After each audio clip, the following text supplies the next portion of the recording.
Oke, berita pagar laut ya, pagar laut seperti chart yang Anda lihat ini adalah chartnya Pani. Hari ini adalah penurunannya hampir ARB dengan volume yang sangat besar.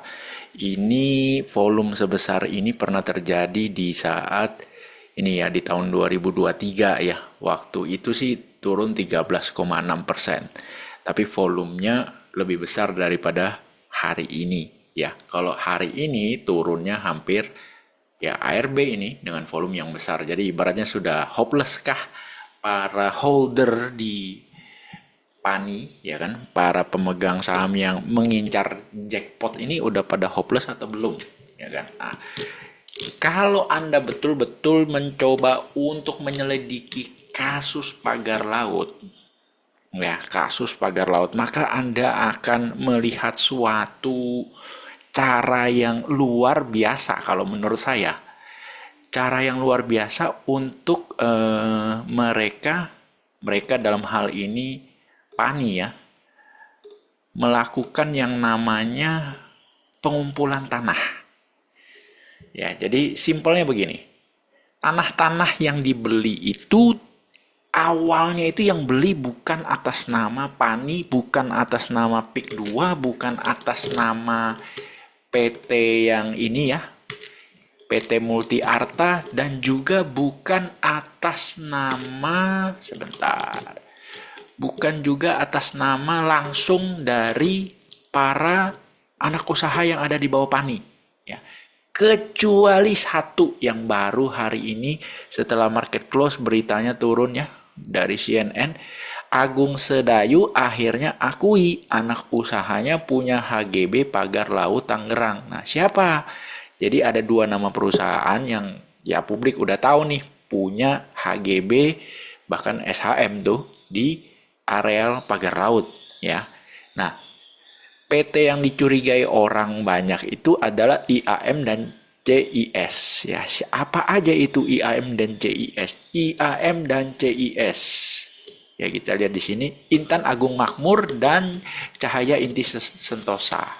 Ternyata dari dua nama PT ini salah satunya bener itu anak usahanya Pani, yaitu Cahaya Inti Sentosa ya. Cahaya Inti Sentosa ini 99% dimiliki oleh Pani ya. Tapi Cahaya Inti Sentosa ini memiliki hanya 20 bidang tanah ya. Sedangkan yang Inti Agung Makmur yang tidak ada di dalam nama anak usaha dari Pani itu malah punyanya banyak 234. Jadi kalau ibaratnya kita iseng ngomong nih ya, ya cuma 20 bidang SHGB, yang apa-apalah minta maaf terus ya serahkan kembali ke negara udah beres. Tapi kan tidak serta-merta membuktikan bahwa pagar laut itu adalah milik Pani. Tolong dibedakan antara aguan dan Pani. Dibedakan dulu. Kita bicara Pani sebagai suatu badan usaha. Kita bicara aguan sebagai perorangan. Ya, jadi dipisahkan dulu, dibedakan dulu. Nah, kita bicara dari sisi badan usaha atau bisnis. Cahaya Inti Sentosa terbukti nih punya 20 bidang tanah ya, 20 bidang kapling lah di pagar laut, di laut ya, ibaratnya seperti itu. Ya, kalau cuma 20 ya balikin lah. Seperti itu kan beres tuh masalahnya, harusnya kan beres. Ya, harusnya beres seperti itu. Karena bukan serta-merta sepanjang 30 km itu punyanya Pani semua, enggak. Jadi harus dibedakan ya. Harus dibedakan sebagai perusahaan dan sebagai individu. Dan pada saat saya menelusuri berita ini luar biasanya adalah cara. Nah, ini kan kita masih asumsi ya.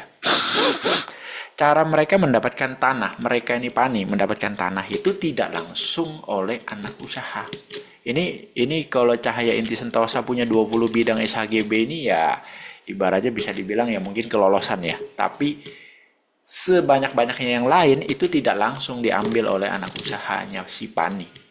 Jadi ada 3 orang ya. 3 orang yang memang menjadi bisa dibilang mafia tanah.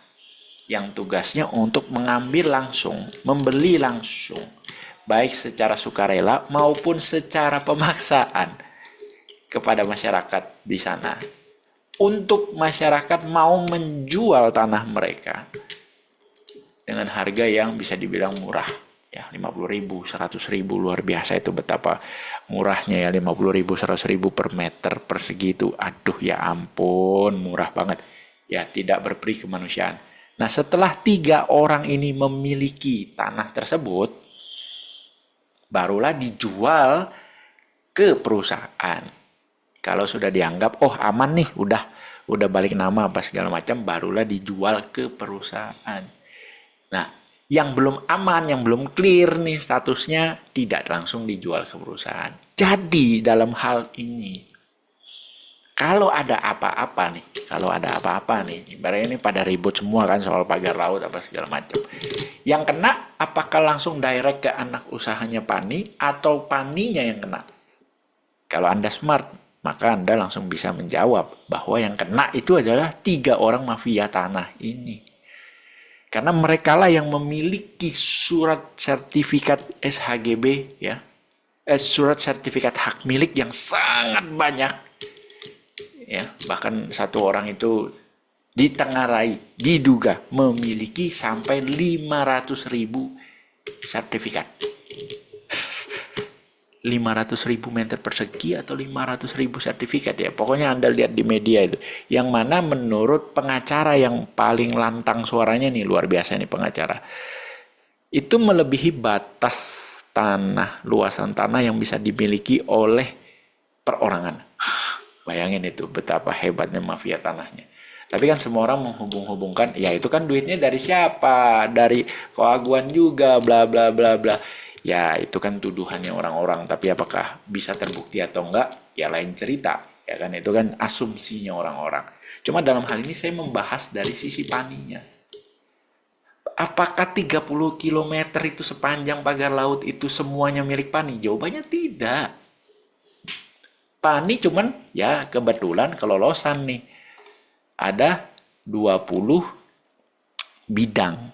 Yang mana di berita CNN ini juga lucunya adalah luar biasa ini lucunya ya. Pak Muanas ini adalah pengacara ya. Divisi legal ya dari Agung Sedayu atau dari Pani ini ya sebentar. Kuasa hukum Agung Sedayu Group Muanas Alaidit. Oke. Nah, menurut Pak Muanas juga menyinggung sejarah keberadaan pagar laut di pesisir Tangerang. Menurutnya, pagar-pagar tersebut sudah ada jauh sebelum pembangunan proyek PIK 2 dimulai. Pagar itu, katanya, bahkan sudah dibangun sebelum Presiden ke-7 Jokowi menjabat. Berarti sebelum 2014 dong. Ia mengutip pernyataan ex-Bupati Tangerang, Zaki Iskandar yang pada 2014 mengunjungi kawasan pantai utara Tangerang dengan menggunakan 3 perahu bersama awak media. Seperti itu. Nah, jadi muncul nih sebuah argumen baru bahwa loh, itu pagar laut sudah lama ada, Bos. Jauh sebelum presiden, ya kan? Terus ibaratnya, jadi ya kalau kita beli, ini kan kebetulan PT CIS ini kan jadi pemilik. Artinya dia membeli dari siapa? Nah paling ujung-ujungnya nanti ya PT CIS punya 20 sertifikat di sana. Kita kan dulu beli dari si A. Nah berarti yang salah siapa? Saya, PT CIS atau si A? Ya kan? Kalau dibilang laut kok bisa ada sertifikat. Nah yang ngurus pertama siapa? Bukan PT CIS loh. Kita lo beli dari si A yang ngurus. Nah, si A beli dari siapa ya itu bukan urusan kita. Yang jelas kita belinya dari si A menjual ke kita ya kita beli, gitu kan. Dan ternyata bodong ya sudah, saya dirugikan. Nah, gitu loh. Paham ya? Jadi bersih nih, tangannya si PT CIS bersih, tangannya Pani juga bersih. Itu loh, Bos. Karena kalau kita bicara seperti ini harus hitam di atas putih. Jadi pertanyaannya apakah Pani akan ke 1000 atau Pani bakal rebound kencang? Karena ini berita muncul setelah market close di mana Agung Sedayu ngaku. Ya kan? Nah, kalau sudah ngaku berarti kan sudah ada pelornya nih, sudah ada tamengnya juga. Yaitu kita beli dari si A di tahun berapa gitu kan. Lah, si A punya sertifikat. Berarti apakah PT CIS yang bikin laut ini menjadi ada sertifikat? Ya tentu tidak, karena kita belinya sudah ada sertifikatnya, bos. Ya jadi kalau mau ditanya siapa yang bikin sertifikat, lu orang tanya sama si A. Kayak gitu loh. Jadi si A ini, si mafia tanah ini akan jadi kambing hitam. Begitu. Kecuali nanti si A lempar lagi. Oh, saya belinya dari si X. Gitu ya. Jadi ujung-ujungnya Pani aman, PT CIS aman. Dalam hal ini PT CIS korban. Ibaratnya korban penipuan lah, bisa dibilang begitu. Oh, ternyata nggak ada ya, nggak bisa ya. Oh ya, berarti kita kena tipu 20 sertifikat nih. Ya udah, beres urusan. Tidak mempengaruhi Pani. Itu kalau menurut saya, itu ujung-ujungnya akan seperti itu gitu loh. Ujung-ujungnya akan seperti itu. Jadi Paninya dalam hal ini menjadi korban. Jadi musuh bersamanya tetap fokusnya ke Koaguan. Ya kan? Karena nama dia yang terus disebut-sebut. Cuma masalahnya bisa nggak membuktikan? Ambil contoh, itu kan si pengacara itu ngomong bahwa ini dimodali si ini mandornya, dia yang cari kayunya untuk patokin itu pagar laut ya kan. Terus si ini dapat duit dari si ini dapat duit dari si ini bilang duitnya itu dari Koaguan. Buktinya mana? Ngomong semua kan. Cek aja transferannya. Lah, kan nggak mungkin ditransfer dari rekening atas nama Koaguan. Yang nggak sebodoh itu juga kali. Ya kan? Intinya kan kalau sudah nggak bisa dikontain lagi, udah nggak bisa diapa-apain lagi, ya udah ujung-ujungnya mah yang bawah-bawah ini yang dikorbanin. Mana ada gua suruh, mana hitam di atas putihnya, gitu loh. Nanti ujung-ujungnya seperti itu. Ya, nggak bakal ketahuan. Intinya tetap kabur. Nih siapa yang modalin pagar laut nih siapa gitu loh. Tetap akan kabur. Karena yang ngerjain di lapangan ngakunya Koaguan yang ngasih kerjaan. Tapi pembuktian di pengadilan mana? Uangnya berasal dari siapa? Kamu kok nyebut-nyebut nama saya doang, tapi buktinya nggak ada. Uang saya nggak pernah transfer ke lu kok. Cek aja. Ini rekening-rekening semua atas nama gua. Mana ada mutasinya ke lu? Beres urusan. Ya kan? Beres urusan. Memang dibikin seperti itu. Ya kan? Supaya berlapis-lapis. Jadi ya kalau ada apa-apa seperti ini, aman. Saya sendiri tidak setuju dengan status PSN karena itu gimana ya, jelas-jelas itu status kacau gitu loh. Karena bisa saja rumah Anda atau rumah saya tiba-tiba diberikan status PSN oleh pemerintah, ya berarti hancur kita. Itu kan semena-mena gitu ya. Saya nggak setuju status PSN itu. Cuma dalam hal ini kalau kita bicara sebagai dari sisi bisnis, badan usaha, salahnya Pani apa coba? Nggak ada sebenarnya. Salahnya Pani loh ya, secara langsung nggak ada. Hanya secara asumsi, ibaratnya kalau kita lihat media-media, kita lihat podcast apa segala macam, berita kita baca, tergambar bahwa narasinya itu dibawa ke arah Koaguan lah yang melakukan eksekusi ini semua lewat berlapis-lapisnya benteng supaya kalau ada apa-apa tidak langsung ke dia. Simpelnya begitu. Jadi ada 3 mafia hukum, mafia tanah, di mana mafia tanah inilah yang mengeksekusi, kalaupun pakai nama PT, PT-nya juga bukan anak usaha daripada Pani. Kalau status tanahnya udah clear, nah PT-PT yang dipakai ini statusnya barulah mereka menjual ke anak usahanya si Pani. Kalau udah clear ya, kalau udah clean and clear. Kalau udah beres gitu loh. Tapi kalau belum beres ya tetap di hold di PT-PT yang ditugaskan untuk ibaratnya mengeksekusi dari tanah masyarakat. Saya sempat ngecek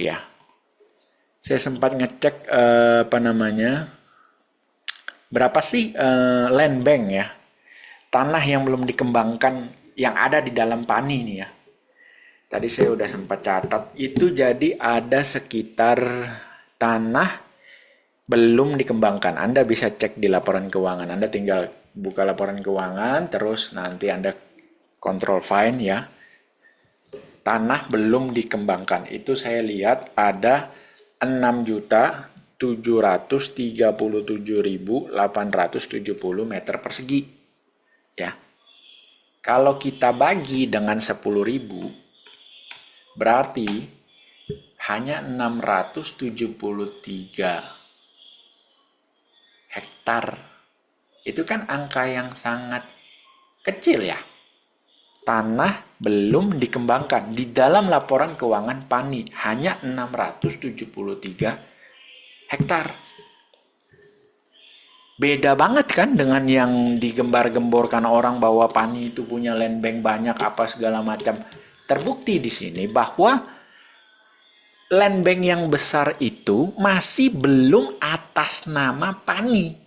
Masih dalam bentuk PT-PT kecil yang mengakuisisinya dari masyarakat ataupun masih dimiliki oleh 3 mafia tanah tadi.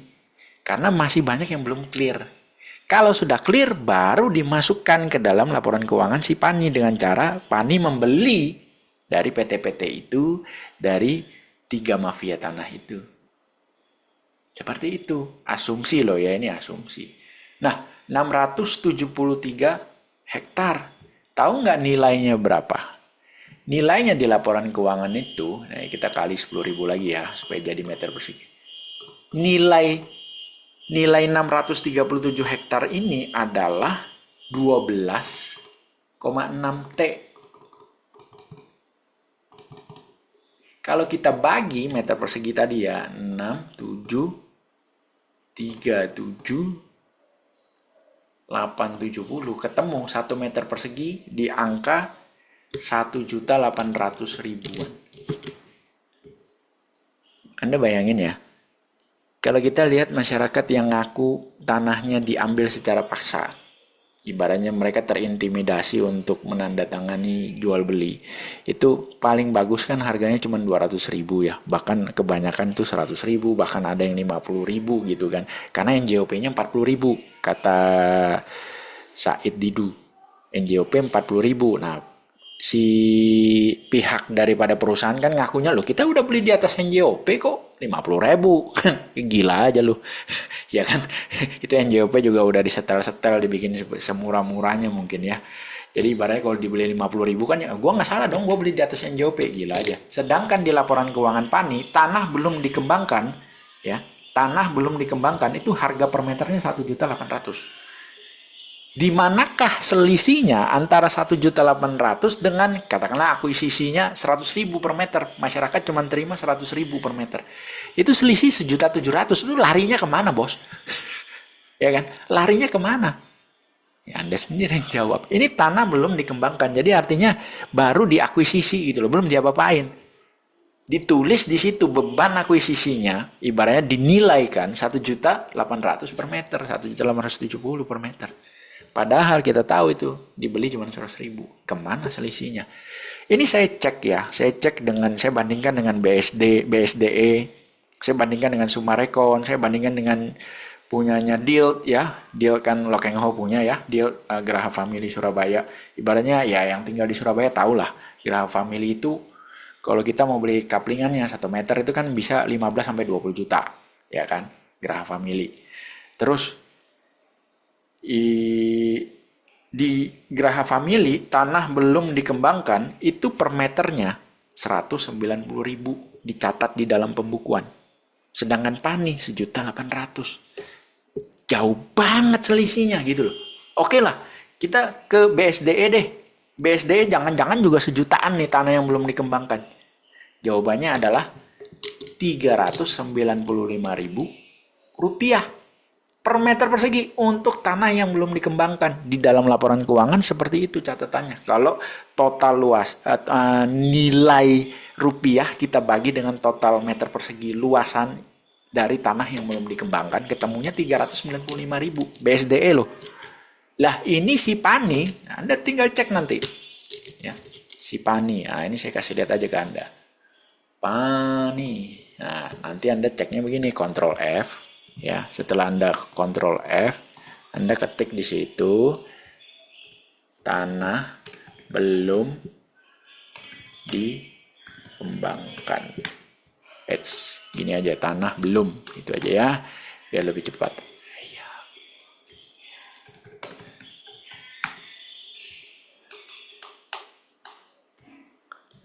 Nih ya, Anda bisa lihat di sini. Untuk si Pani, jadi Anda harus pencet dulu ya. Nanti ada detailnya itu. Nah, di sini. Anda bisa lihat di sini. Ini secara nilai, ya, ini secara nilai nih.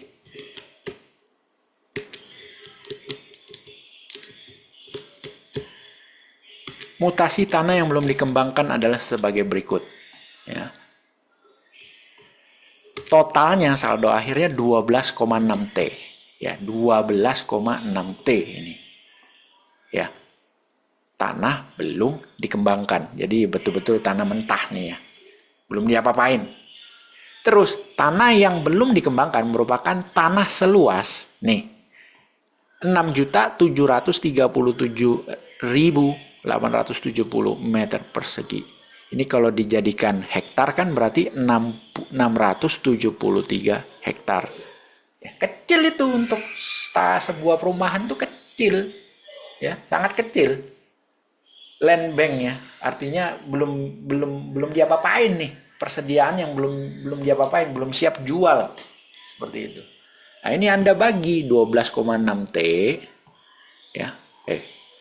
Ini kan 12,6 miliar aja Koji. Nah, Anda lihat di sini di atas ya. Dinyatakan dalam ribuan rupiah. Jadi artinya ini Anda harus tambah nolnya 3 lagi di belakang. Kalau tidak ada nolnya 3 di belakang, ini kan 12 miliar, bos. Kalau ditambahin 3, jadi kan 12 triliun. Nah, 12 triliun Anda bagi 6.700.000 meter persegi ini. Ketemulah angkanya, 1 meter persegi itu 1.800.000. Gila. Ini kalau dibandingkan seluruh emiten properti yang ada di Indonesia, ini adalah harga per meter persegi yang paling mahal. Ya, paling mahal. Ya. Sudah gitu, yang anehnya lagi adalah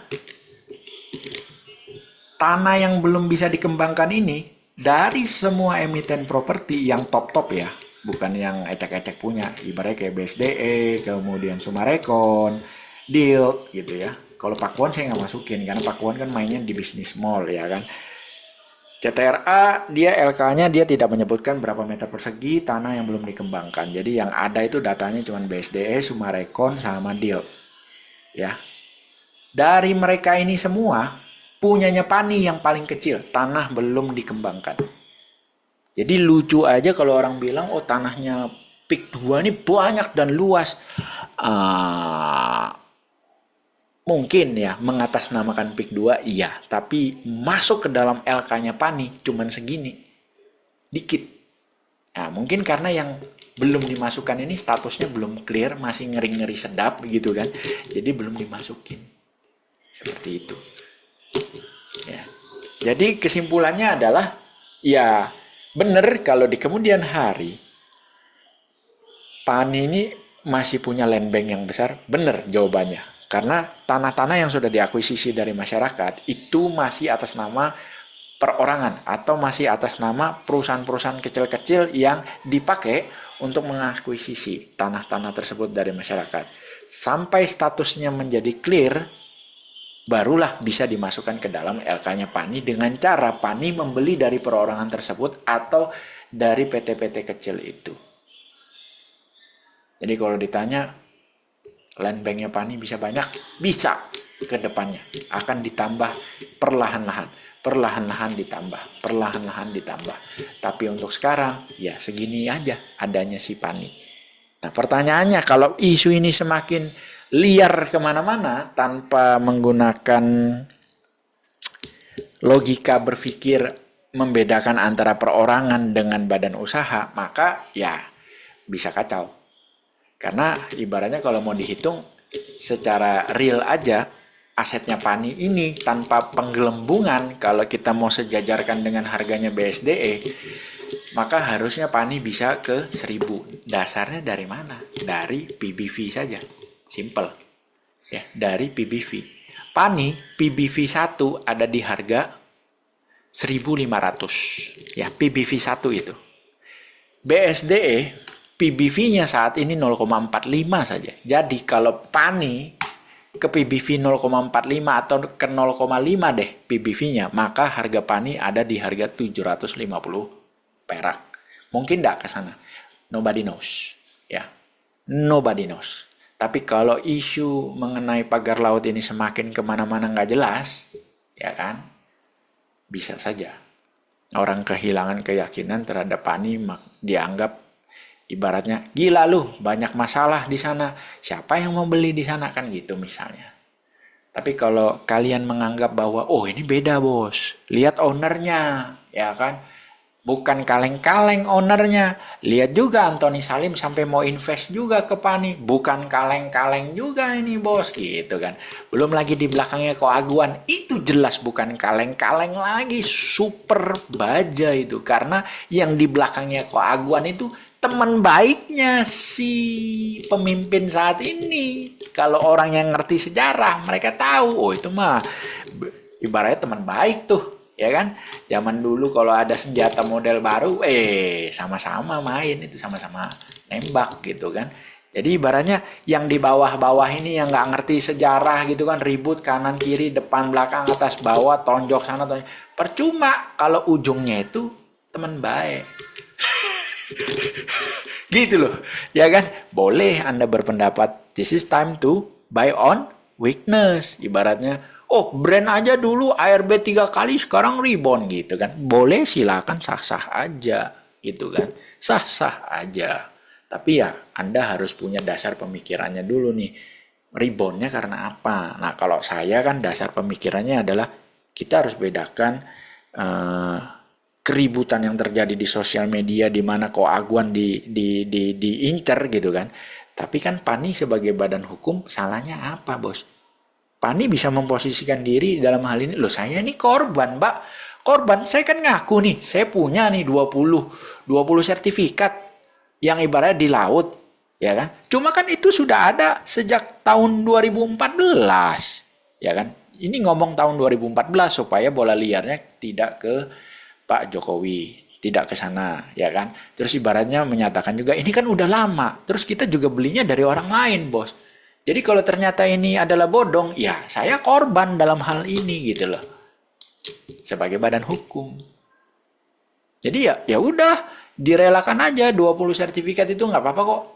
Toh kita masih punya banyak. Santai aja. Yang penting pagar laut itu bisa dibuktikan Pani, lah bukan kita, bos. Cek aja laporan keuangan kita. Mana ada kita bayarin orang untuk pagar laut. Nah begitu loh. Secara badan usaha, Pani survive.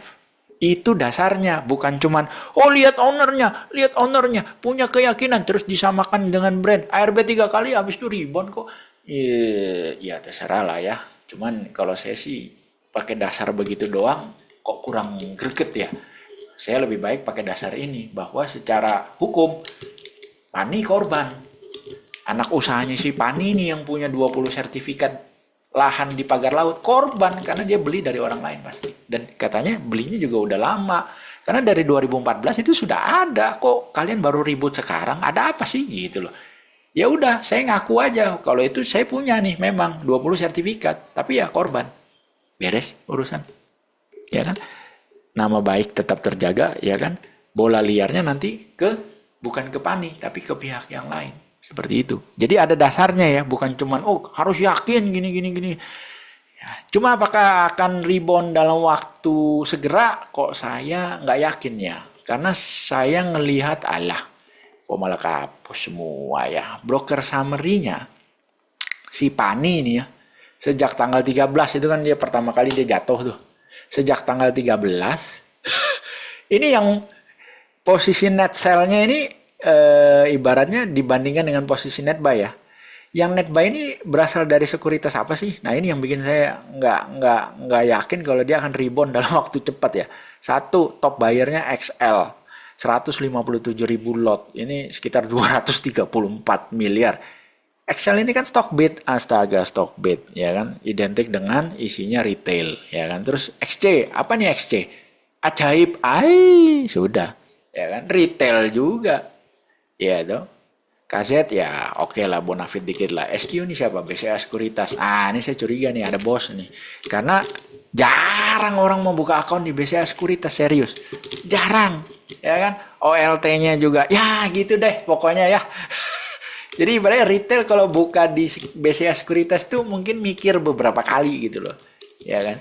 Jadi kemungkinan ini ya bos ini ya kan. Tapi kok belinya dikit, cuma 27 miliar gitu loh. Nah, ini yang berikutnya. PD, IPOT, retail, ya kan? Terus CC, retail Mansek, ya kan? KK, Philip, retail, ya kan? YB ini apa? Jasa utama, retail. Jadi ibaratnya 1, 2, 3, 4, 5, 6, DH apa Sinarmas kalau nggak salah. Iya, retail juga. 7, ya kan? 7 ini sekuritas retail semua top buyer. Kemungkinan besar sih reboundnya nggak dalam waktu dekat. Ya, reboundnya nggak dalam waktu dekat. Itu. Besok ARB lagi nggak? Nggak, I don't know. Ya kan? I don't know. Yang jelas kalau ditanya rebound nggak? Rebound. Dalam waktu dekat? Nggak. Karena top bayarnya masih retail semua. Ini kelihatan tadah di harga bid semua nih. Dikasih barang sama yang lagi muntahin. Yaitu BK. Ya kan?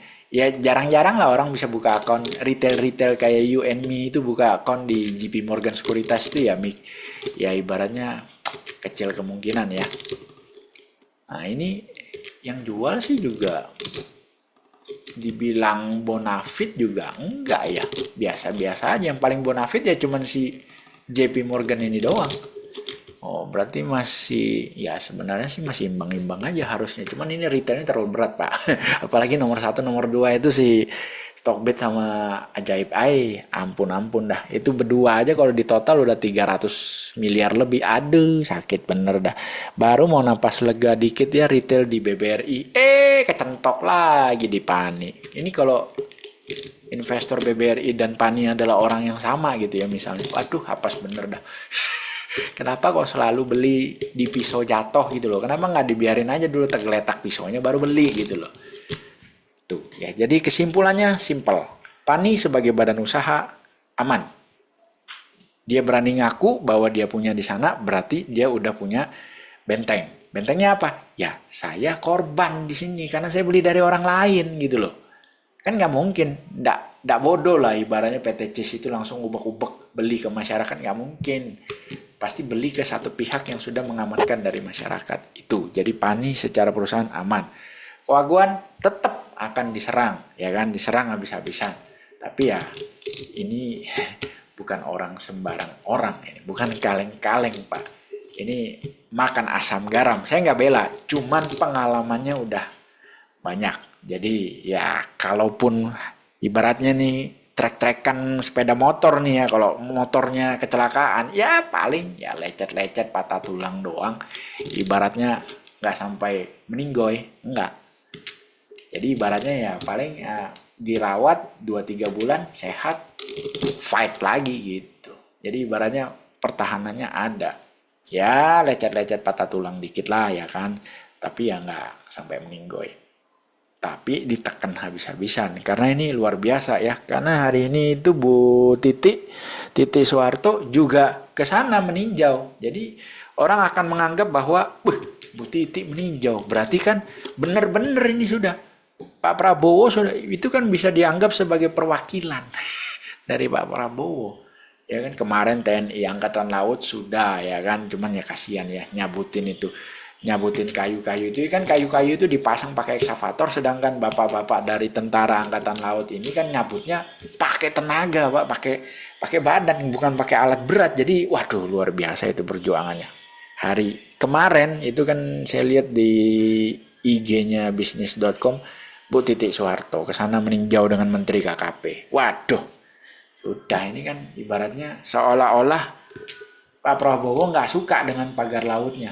Kalau dipikir memang salah pagar lautnya, tapi apakah salah Koaguan? Ya enggak, kan belum terbukti bahwa dia yang bayarin itu semua. Pagar lautnya salah. Koaguan salah, enggak, mana buktinya? Nah gitu loh bos. Jadi tolong dilihat dulu seperti itu. Jadi jangan terbawa arus juga. Kita di sini bisnis pak, kita di sini dagang. Jadi kita justru ada momentum seperti ini, kita pelajari betul-betul. Apakah penurunan harga ini merupakan suatu peluang? Kalau Anda belum punya barang loh ya, misalnya Anda belum punya barang, apakah ini justru suatu peluang? atau ini pisau jatuh bisa makin jatuh lagi, ya kan? Kita pelajari beritanya, newsnya, kita cek satu persatu. Seperti itu. Tapi kalau udah punya barang dan belum cut loss gimana? Nah, itu berat, Bos. Ya kan, itu berat. Ya kan, sama kayak saya. Saya punya barang, posisi floating profit banyak, lupa update stop loss di account yang mini, ketinggalan tuh. Jadi belum kejual. Tapi di account utama udah kejual, account mini belum kejual. Aduh, ya memang nggak seberapa, cuman kan astaga, ya kan kelalaian kecil menjadi masalah nih kan gitu ya. Tapi saya mencoba melihat, oh ya harusnya sih ya bisa mantul, cuman nggak tahu kapan. Itu aja. Sampai jumpa di video berikutnya.